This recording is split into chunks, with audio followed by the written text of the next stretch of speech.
Hi guys, this is Dan from Magic Pachinko Restorations with another short video on a vintage pachinko machine. Today we're featuring a Model A Nishijin front overflow, probably from the late 60s. Actually, now that I think about it, this does have, I think the Showa year stamp on this one was not visible there, so I'm not 100% sure of the date, but late 60s, early 70s for sure. So this had a full restoration done to it. Unfortunately, at some point in time, this machine had tipped over, and this tray here shattered all along the bottom edge, all floppy broken. Fortunately, all the pieces were still there, and I was able to use epoxy, so it's good and solid again. Everything else got taken care of. New play field, take care of all the wood. There's the back. Everything is good. New wiring system, and so on and so forth. So when you get ready to get this machine ready for play, this is what you're going to do. You will find, typically I put them up in here in a white box. They'll be your power supply. This simply plugs into the wall wherever it's convenient, and then you take this end of it and it plugs into the pigtail on the machine, and that's all there is to it. Now when you do that, you'll notice, I think you can see in the video, this light up in here will come on. That's your ball out light. That means there's either not enough balls, or in this case, no balls in the machine whatsoever. It is controlled by this leaf switch right here. When this is down like this, it presses the two leaves together, turns the light on. When we start to put balls in here, a weight shift will push this up and it will turn the light off. But for right now, the light is on as it should be. So you're going to start to put pachinko balls into the machine. We always recommend at least 500. Most pachinko machines will handle 1,000, but 500 minimum. The first thing you want to do is make sure that this little lever right here, let me get in on this, right here, goes up and down. There's a blue and a red and some Japanese writing there. Probably says open and close would be my guess. This is closed, this is open. You want to make sure that you lift up on this and put it in the blue. And the reason you do that, if you can see into the jackpot chamber, when I push down, it lifts those brass fingers up. And when I go like that, it leaves them down. When they're down, the balls will stop and fill up the jackpot chamber. When this is like this, it will let the balls out and they'll come down along the bottom of the machine. And they would drop out of this chute, and you would need a little box here to catch the balls if you're going to do a ball dump. But when you're getting ready to set the machine up, you want to make sure it's on blue so that when you do put some balls in, they're going to flow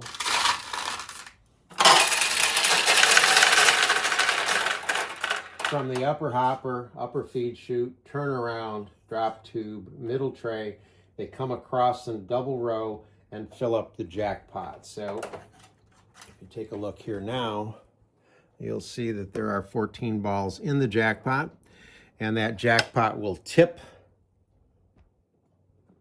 and let the balls out when you do get a win. One thing interesting on this jackpot is the the addition of that blue piece of plastic there. I'm talking about this right here, right there. And basically what that is that's the piece that just drops. When the jackpot drops to let balls out, that blue piece of plastic stops these guys, keeps them where they are. When the jackpot comes back up again, then the balls will run gravity fed back down in. But that's the first time I've seen that. That's kind of an interesting additional piece to the machine. This, I'm sure, had a cover on it at one point. Have no idea where it went. Excuse me, not a big deal. But this is a feature that most Model A's have, that when the winning ball drops, it goes across here and will come out the front of the machine. In other words, the player gets the winning ball back when they do get a win. Any losing ball is going to come in here in the drain hole and go back into the middle hopper. Okay, so let's get this ready to go. Take a handful of balls. And again, if the machine is set up properly, they're going to flow from here, here, here, here, and all the way over, which they are. So we're just going to continue to put balls in. So what's happening now is there are enough balls in the middle hopper to satisfy the machine. The machine is essentially saying, I'm ready to play right now. As far as having enough balls. We still have a good supply up here, and the turnaround will dictate the balls that go down into the center tray. So as you play, occasionally you'll hear this noise. And what that is the balls going from here to refill the replenishing tray. That's all automatic, and it's dictated by how many balls are in this tray. It will either open or close that portion of the turnaround. So once you know that this system is good, you want to take, again, if you have 500 balls, you're going to put pretty much all of them into that upper hopper and keep this upper hopper full. This is what dictates whether the machine is going to work or not. So we're all good on the back side as far as the balls go. The one other thing you're going to check is to make sure that your seesaw is in the proper position. So this is the seesaw, this red piece of plastic. It tips back and forth, and you notice when it tips down, it turns the jackpot light on. This is the jackpot light. It'll turn the jackpot light off and on. Again, it's dictated by this switch right here, this leaf switch. So you want to make sure that the seesaw is tipped with the right side up, the left side down, like this, like that, rather than like that. Right side up, left side down, or like this, okay, whatever. Because a winning ball, any winning ball gets captured inside of this piece of plastic. It rolls down this ramp into the end of the seesaw. The seesaw will tip. When it tips, the ball is going to drop out. Down here, it'll move this out of the way and continue on to the jackpot arm, which is right here. This is the jackpot arm. The jackpot arm will push all the way down. When it does, it tips the jackpot, lets the 14 balls roll out the front to the player, and then the winning ball will come out to the front to the player, and then the whole system will reset itself. Okay? So really, these are not, the Model A's are really not prone to jamming at all, but I will caution you when you play, if you get a win and the machine doesn't pay out, there's a couple of places that you want to look on a Model A, and really the only place to look is right here, and it'll usually just be that a ball didn't go all the way through, and it's just a matter of a little tap, and it'll drop the ball down through. There's also one other place on a Model A that you want to look to make sure, and that is in your jackpot window. So you can see the balls in the jackpot window here, and I'll actually try to get a shot of that. When that tips, it'll come back, and then you should see 14 balls roll back in there. Every now and then, for whatever reason, they may get hung up and it won't refill the way it should, and it's just a matter of, on the back, you just tap a little bit and you'll see the balls roll in. So right now, if you notice, the jackpot light is on and stuck on, and what that means is the seesaw is in the wrong position because it's tripping the switch. So you want to kick it back like that. So when you first start to play, the ball out light is not on and the jackpot light is not on. This is an interesting machine. It's the first one I've ever seen that is not 100% symmetrical. Just about every other pachinko machine I think I've ever worked on has been symmetrical. What I mean by that is a spinner on each side, 2 spinners on each side. Typically, down here you've got 2 pay pockets. Typically, there'll be 2 tulips on each side, and quite often 1 in the middle. This one has a tulip here, but if you'll notice, it has a pay pocket over here. Normally, this would be a tulip. Again, it's just kind of an interesting design. You either would have 2 pay pockets or 2 tulips, and this particular machine has 1 of each. So that's just kind of a neat thing. It doesn't mean that it's a bad thing or a good thing. It's just a little bit different. Another interesting feature of this particular machine is that there were 2 different backgrounds, very similar backgrounds, the frogs, but this big oval here, and this is this kind of neutral color, this kind of tan. The other version of this, these were colored. I don't remember the colors, but they weren't tan. They were a color. And I don't know if that was a Nishijin design or if that's something that Bill Cardwell, the guy that makes the playfields, I don't know if that's something he did arbitrarily or if there actually was another designed by Nishijin. So this machine is now ready to go.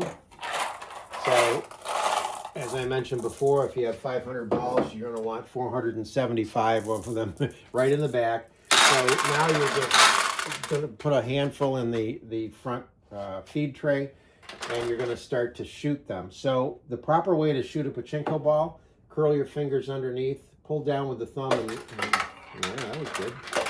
Let go. And that will launch your ball. And there we go. And there's our win. So 14 balls come out here for the player, and the original ball that was launched comes out here. So the whole concept of pachinko is that I paid for these balls. I bought these balls ahead of time. I then go to a pachinko machine of my choice, put my balls here, start to feed them into the machine. So essentially what I'm doing is I'm betting one of my balls against the house's 14 balls. So there, I just won 14 of the house's balls. And so I've won 28 balls and I've probably launched 10. So I'm ahead of the game right now, but that doesn't necessarily hold true for, you know, every time you play. I try to get the machines to pay out relatively well rather than not paying out. And you can launch balls as fast as you want to, but you want to make sure you go all the way down before you let go.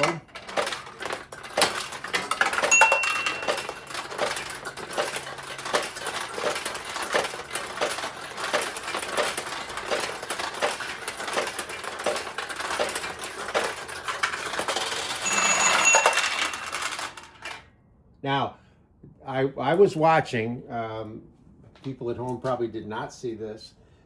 I got 2 wins. I put 2 balls in this pay pocket and I only got 1 payout. So that is a problem. And if you get into a situation like that, you need to turn the machine around and figure out why. And actually, I don't know why. I don't see anything wrong. That was interesting. Normally there would be a ball stuck here. Or maybe I just didn't see it right. I thought I got two wins, and I don't know, maybe I was wrong.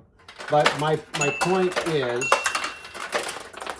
if you launch a ball, every once in a while you'll get a ball stuck, and I'll adjust that. It means the nail is just up a little too high and it's bouncing against that spinner, so I'll take care of that. But sometimes, because these machines are designed to lean backwards, and they do have plexiglass rather than glass, every once in a while you'll get a ball that'll get stuck in between the nail and the plexiglass, and it's usually just a tap.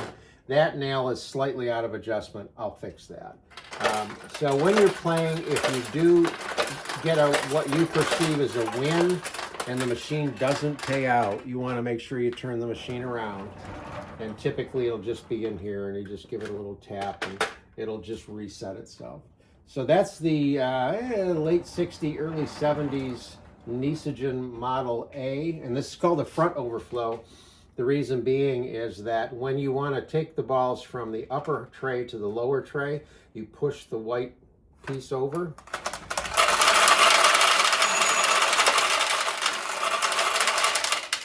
And that will empty the balls from this tray down to this tray. Normally on most pachinko machines, the balls go internally and then come out. With this particular unit, they stay on the outside of the machine and go down through this extra piece of plastic. That's why this is here. It's called the front overflow. So that's the Nishijin Model A front overflow. Hope you like it.